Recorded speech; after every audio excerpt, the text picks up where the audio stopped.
आज हमारा टॉपिक रहने वाला है वेद। वेद प्राचीन इतिहास का महत्वपूर्ण टॉपिक है। वेद का उल्लेख वैदिक काल में मिलता है। वैदिक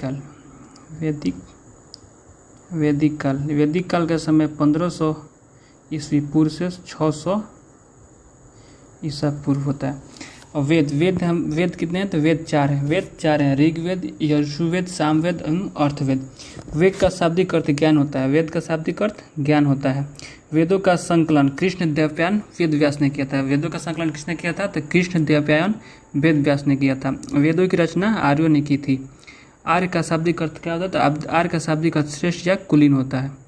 वेदों का नित्य प्रमाणित एवं अपुरुष में माना जाता है। वेदों का क्या माना जाता है? तो नित्य प्रमाणित एवं अपुरुष माना जाता है। वैदिक मंत्रों की रचना करने वाले ब्राह्मणों को दृष्टा कहते हैं। वैदिक मंत्रों की रचना करने वाले ब्राह्मणों को क्या कहते हैं? तो वैदिक मंत्रों को ब्राह्मण करने को दृष्टा कहते हैं। और वैदिक मंत्रों की रचना करने वाली महिलाओं को ऋषि कहा गया है। वैदिक मंत्रों की रचना करने वाली महिलाओं को क्या कहा गया है? तो ऋषि कहा गया है। वेद चार हैं। ऋग्वेद, यजुर्वेद, सामवेद एवं अर्थवेद। ऋग्वेद में 10 मंडल, 1028 सूक्त एवं 10,500 से 80 से 10,600 मंत्र हैं। ऋग्वेद में 10 मंडल, 1028 सूक्त एवं 10,580 से 10,600 मंत्र हैं। पहला एवं 10वां मंडल बाद में जोड़ा गया था। ऋग्वेद में पहला एवं 10वां मंडल बाद में जोड़े गए थे। और दूसरे से लेकर 7वें मंडल को वंश मंडल एवं परिवार मंडल कहा गया है। तो ऋग्वेद में दूसरे से लेकर 7वें मंडल यानी कि दूसरे, तीसरे, चौथे, पाँचवें, छठे एवं सातवें मंडल तक को वंश मंडल परिवार मंडल कहा गया है। और तीसरे मंडल में गायत्री मंत्र का उल्लेख मिलता है। ऋग्वेद में तीसरे मंडल में गायत्री मंत्र का उल्लेख मिलता है। और गायत्री मंत्र की रचना विश्वामित्र ने की थी। गायत्री मंत्र की रचना किसने की थी? तो गायत्री मंत्र की रचना विश्वामित्र ने की थी। और गायत्री मंत्र सूर्य को समर्पित है। और 7वें मंडल में दशराजन युद्ध का उल्लेख मिलता है। 7वें मंडल में दशराजन युद्ध का उल्लेख मिलता है जो रावी नदी के जल के लिए लड़ा गया था। और इसका भारत कबीला भी है 10 कबीले। राजा सूरदास थे और पुरोहित विशिष्ट एवं पुरोहित विश्वामित्र। यह युद्ध रावी नदी के जल के लिए लड़ा गया था। और 8वें मंडल में घोषा, सिकता, आपला, विश्वरा एवं कच्छावृत्ति और लोपामुद्रा जैसी ऋषि महिलाओं का नाम मिलते हैं। 8वें मंडल में ऋषि महिलाओं का नाम मिलते हैं जो ये हैं। और 9वें मंडल सोम को समर्पित है। जो सोम मुजवन पर्वत से मिलता है। सोम कहाँ से मिलता है? सोम मुजवन पर्वत से मिलता है। और 10वें मंडल के पुरुष सूक्त में शुद्ध शब्द का उल्लेख मिलता है जो चारों वर्ण का उल्लेख मिलता है। 10वें मंडल के पुरुष सूक्त में शुद्ध शब्द का उल्लेख है जो चारों वर्ण का उल्लेख मिलता है। 10वें मंडल के नासदीय सूक्त में नृत्य भक्ति का उल्लेख मिलता है। 10वें में भक्ति का उल्लेख मिलता है। ऋग्वेद के मंत्रों को उच्चारण करने वाला ब्राह्मण होत्र होता है। मतलब ऋग्वेद के मंत्रों को उच्चारण करने वाले ब्राह्मण को क्या कहते हैं? तो होत्र कहते हैं। और ऋग्वेद का उपवेद आयुर्वेद है। याद रखेंगे। दूसरा वेद अववेद है। दूसरा वेद अजुवेद है। इसका 2 भाग है, कृष्ण यजुर्वेद, शुक्ल यजुर्वेद। इसे वाजसेशनीय संहिता कहा जाता है। यह वेद गंध एवं पद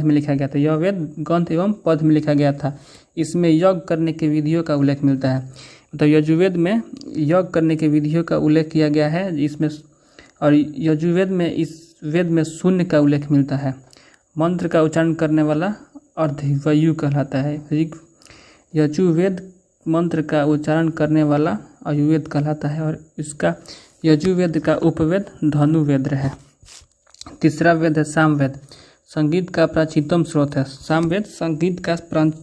स्रोत है। और वैदिक मंत्रों के उच्चारण को बताया गया है जो उच्च स्वर में गाए जाते हैं। भगवान कृष्ण का यह प्रिय वेद है। भगवान कृष्ण का सामवेद प्रिय वेद है। मंत्रों का उच्चारण करने वाला युद्धगाथा कहलाता है। और इसका सामवेद का उपवेद गंधर्वेद है। और चौथा वेद इसे महीनवेद एवं भैजवेद एवं अर्थ संगीत वेद भी कहा जाता है। यह भौतिकवादी वेद है। इसमें जादू, टोने, टोटके का उल्लेख मिलता है। इसमें जादू, टोने, टोटके का उल्लेख मिलता है। अर्थवेद में जादू, टोने, टोटके का उल्लेख मिलता है। अर्थवेद में जादू टोने टोटके का उल्लेख मिलता है। इसमें चिकित्सा पद्धति एवं औषधियों का उल्लेख किया गया है। और मंत्रों का उच्चारण करने वाला ब्रह्मा। और उपवेद शिल्पवेद है, यानी अर्थवेद का उपवेद शिल्पवेद है। और वेदांग वैदिक साहित्य को समझने हेतु इसकी रचना की गई है। इसकी संख्या 6 है। शिक्षा, व्याकरण, ज्योतिष, छंद, कल्प, निरुक्त। और व्याकरण पाणिनि की अष्टाध्यायी व्याकरण की प्रथम पुस्तक थी। और पुराण का शाब्दिक अर्थ प्राचीनतम होता है। और पुराण की संख्या 18 है। पुराणों की रचना लोमहर्ष एवं उद्घर्ष ने की थी। अब मत्स्य पुराण एक प्राचीनतम पुराण है, जिसमें इसमें शुंग एवं सातवाहन वंश की जानकारी मिलती है। मत्स्य पुराण से इसमें शुंग एवं सातवाहन वंश की जानकारी मिलती है। नेक्स्ट है विष्णु पुराण से हमें मौर्य वंश की जानकारी मिलती है। मौर्य वंश की संस्थापक चंद्रगुप्त मौर्य ने 322 ईसा पूर्व में इसका स्थापना किया था। और वायु पुराण से हमें गुप्त वंश की जानकारी मिलती है।